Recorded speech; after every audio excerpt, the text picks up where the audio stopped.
Good afternoon. Hi, welcome to the Carlton Hotel. How can I help you? We've just driven up from London and we're going to stay here in York for a few days. We'd like to book a couple of rooms. OK, sir. So for how many nights is that? We'll be leaving on Monday morning, so let me see, that's 3 nights?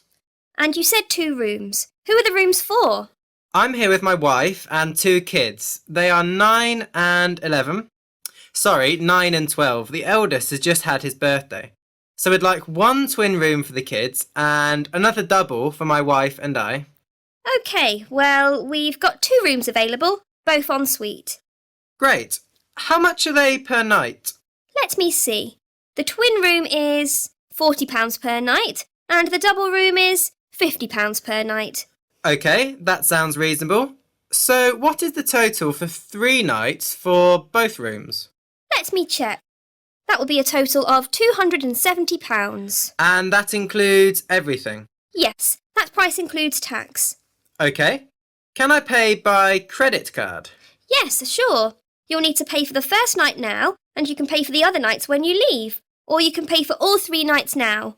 I think I'll just pay for everything now, as we'll definitely be here till Monday. OK, that's fine. I'll just need to take some details from you to confirm the booking. Can you give me your full name? Yes, it's Michael Fernsby. That's Fernsby. And what's your date of birth, please? The 15th of October, 1968. The 5th of October, 1968? No, the 15th. Oh, OK, sorry. And can you give me your address? Sure, it's 273 Stanton Court. That's Stanton, London WC2D 5JB. WC2D 5JB? Yes, that's right.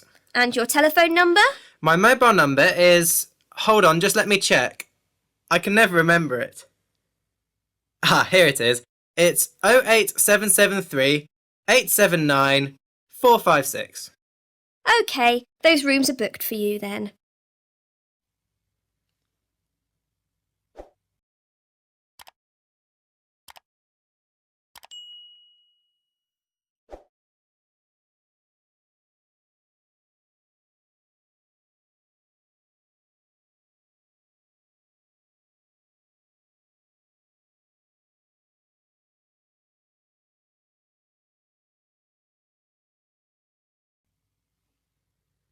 OK. I know we're a bit out of town here. Can you give me some information about getting into the centre of town? We'll probably head in tomorrow. Well, you could drive in, but the parking is not great in town. It's difficult to get a space and is quite expensive if you're staying there all day. Yes, we're thinking of going to look around some of the shops and to look at the wall around the city. So we'll probably be there most of the day. In that case, you're probably best taking a taxi or the bus. How much is a taxi? Into town it will be about £12. Actually, no, I'd say it's around £15. Fares have increased recently. We can book it here for you and it will pick you up outside. It only takes about 10 minutes. Right, I see. What about the bus? How much is that and where does it go from? It's only £2 per person. It's not far from here. You go out of here, turn right onto Oak Tree Avenue, and it's about a 5-minute walk down the road. You can't miss it. The bus ride is about 15 minutes. Oh, OK. Maybe we could do that. Or you could walk, actually, if you like walking. Part of the way you can walk through the nice park, which is fairly popular with visitors to York. It's about 30 minutes, but it's quite pleasant. Right, well, there's a few options there. We'll have a think about it. I'll go and get my wife and kids. They're just waiting in the car. OK, no problem. Thanks for booking with us. That is the end of section 1. You now have half a minute to check your answers.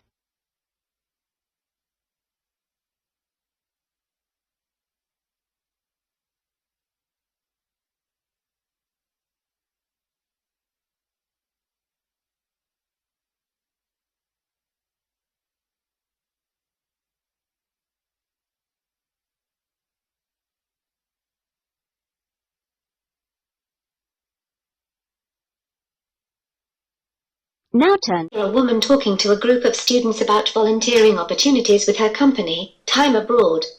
First, you have some time to look at questions 11 to 14.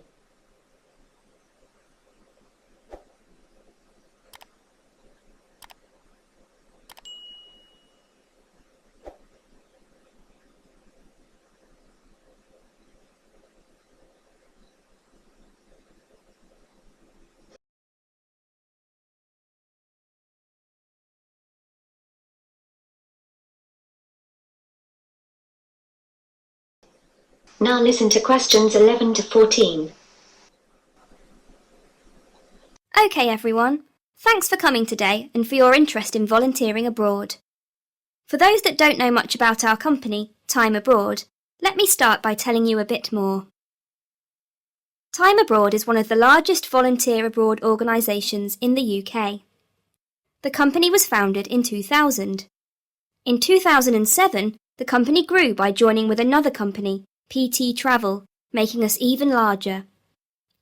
In 2014, we sent 10,000 people abroad on a variety of service projects and internships overseas, more than any other company. All participants receive the best support from our full-time professional staff to ensure that the experience is safe, worthwhile and fun. We have lots of very experienced staff working for us. We have around 150 full-time staff members, many of whom are former volunteers themselves, inspired by their own experience. Some of these people are even part of the original groups of volunteers back in the early 90s. About 75 of those staff are not located in the UK at all, and spend their whole time in another country supporting the volunteers. They are experts on the local communities you are working in, having spent their whole lives there.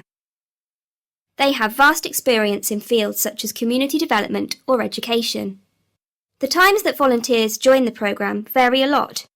Some join in July because they have just finished studying at college or university and want to do some volunteering before they move on to work or further study. The winter months are also popular because people want to escape the cold weather in the UK. But there are no set start dates, and programmes run continuously throughout the year, so the majority of volunteers start when it is best for them. Time Abroad is an entirely independent organisation, which does not receive any funding from religious bodies, political parties, development organisations, or other sources. And of course, we don't request money from our partner organisations in the developing world. All our work is 100% funded through your contributions as a volunteer.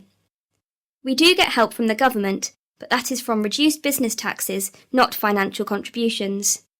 It is this financial independence that gives us the freedom to set up projects wherever we think it may be useful, and where we think that our volunteers can make a valuable contribution. Before you listen to the rest of the talk, you have some time to look at questions 15 to 20.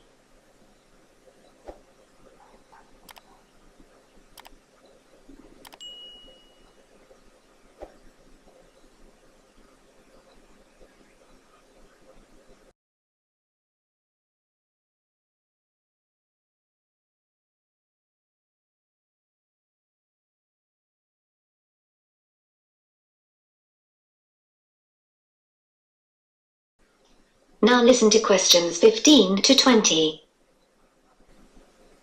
Now I'm going to tell you about some of the more popular opportunities in a bit more detail. One of the most popular volunteering choices is teaching. You'll find a warm welcome awaits you from our students around the world. The main thing you will do is assisting with English conversation, because although the local teachers are very capable of teaching the structural aspects of the English language, such as the grammar, they do not use the correct intonation or pronunciation because they lack the confidence of a native speaker. By providing conversational English teaching, you can greatly enhance the learning experience of thousands of children and adults with whom we work in the developing world. You can also volunteer in agriculture and farming. Access to safe and healthy food is a major concern of any society.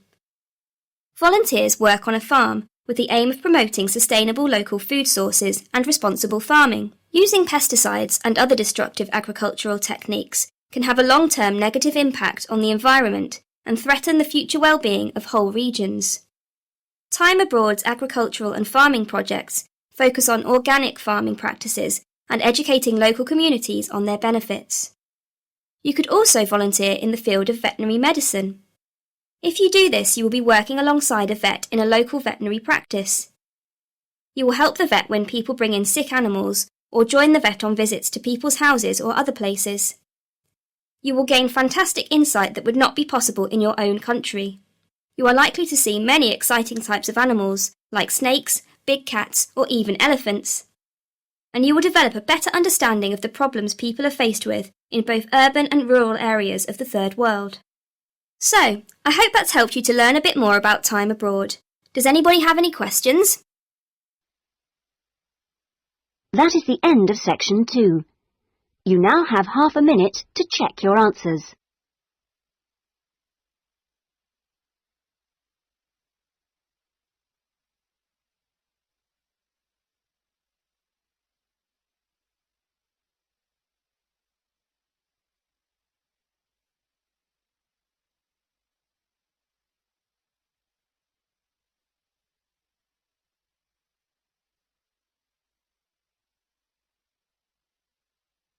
Now turn to section 3. You will hear a woman inquiring about a media studies program.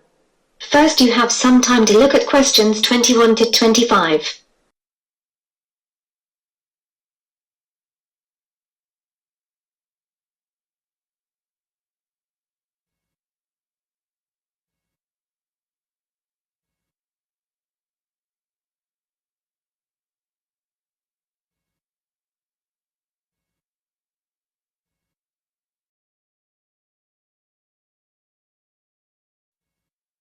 Now listen carefully and answer questions 21 to 25.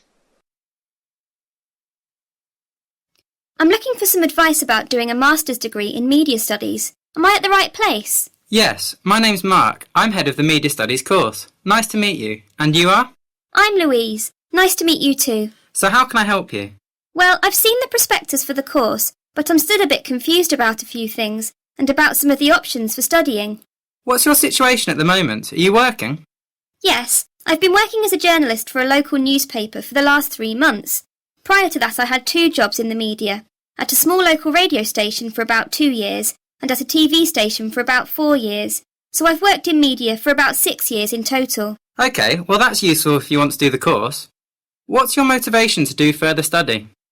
I enjoy my job a lot at the moment, but I feel the opportunities for promotion are quite limited.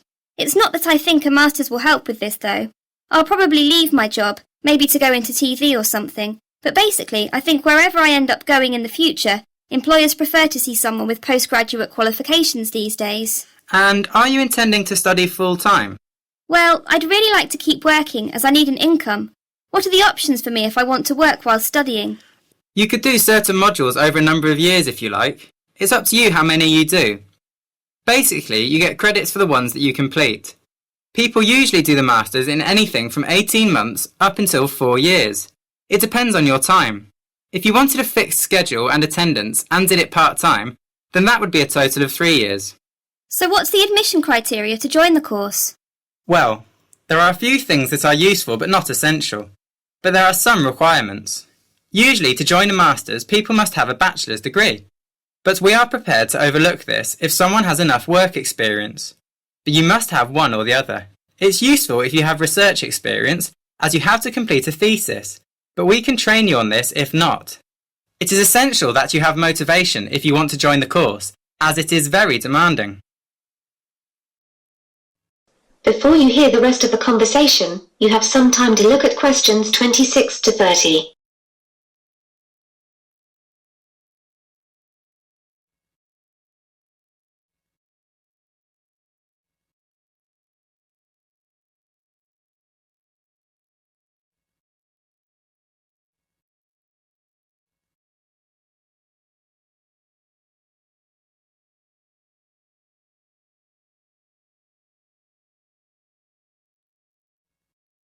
Now listen carefully and answer questions 26 to 30. What about the costs for the course? The fees for a year if you are studying part-time are £2,250. No, sorry, they've gone up this year, £2,400. Of course, you are paying for all other living costs. Is there any kind of bursary or scholarship available to help with the fees? Yes, there are things available, but you have to meet the criteria to get funding. Often, though, the university will actually contact you about funding. Universities have a certain budget available to provide funds, so they will look for the best students and offer them something if they think they will be suitable. You would have to have a firm offer in place to join the course, though, before you'd be considered for any funding. Where can I go to find out more about it? The best place to look for information about funding is on our university website. All the details about whether you're eligible, what help is on offer, and how to apply will be there. If you can't find the information you're looking for, you can always come and speak to us again, and there will be a number you can ring. OK, thanks for that. And is it easy to get hold of you if I need to speak to you further? Yes, I'm here most days, but you can always phone the office first to check. It's best to book an appointment in case I'm not around.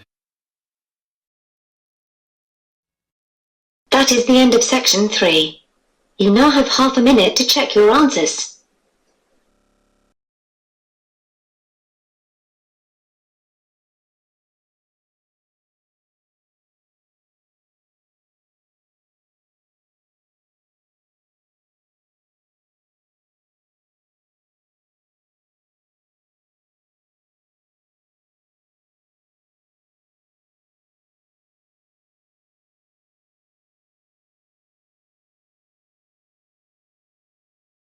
Hear a lecture about the history of Indian railways.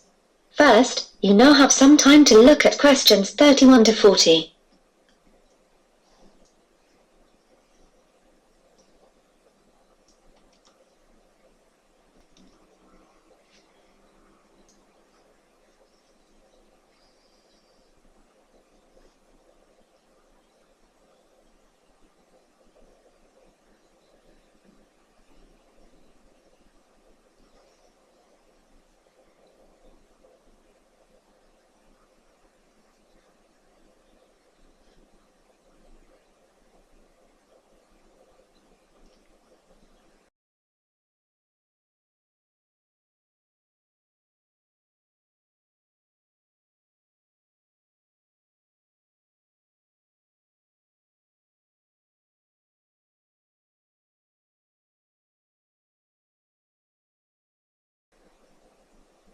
Now listen carefully and answer questions 31 to 40. In today's lecture, we're going to be talking about the history of Indian railways, from when they began up until 1945, when they had all been taken over by the government. Indian Railways is an Indian state-owned enterprise, owned and operated by the Government of India through the Ministry of Railways. It is one of the world's largest railway networks, comprising 115,000 kilometers of track, over a route of 65,000 kilometers, and there are 7,500 stations. It transports over 25 million passengers daily, which is over 9 billion on an annual basis. Indian Railways is the world's 9th largest commercial or utility employer by number of employees, with over 1.4 million employees. The history of rail transport in India began in the mid-19th century. The core of the pressure for building railways in India came from London. In 1848, there was not a single kilometer of railway line in India. A British engineer, Robert Maitland Brereton, was responsible for the expansion of the railways from 1857 onwards. The Allahabad-Jabalpur branch line of the East Indian Railway had been opened in June 1867. Brereton was responsible for linking this with the Great Indian Peninsula Railway, resulting in a combined network of 6,400 kilometers. Hence it became possible to travel directly from Bombay to Calcutta. This route was officially opened on the 7th of March in 1870, and it was part of the inspiration for French writer Jules Verne's book Around the World in 80 Days. At the opening ceremony, the Viceroy Lord Mayo concluded that if possible, at the earliest possible moment, the whole country should be covered with a network of lines in a uniform system. By 1875, about £95 million were invested by British companies in Indian Railways. By 1880, the network had a route mileage of about 14,500 kilometers, mostly radiating inwards from the 3 major port cities of Bombay, Madras, and Calcutta. By 1895, India had started building its own locomotives, and in 1896 sent engineers and locomotives to help build the Uganda railways. In 1900, the Great Indian Peninsula Railway became a government-owned company.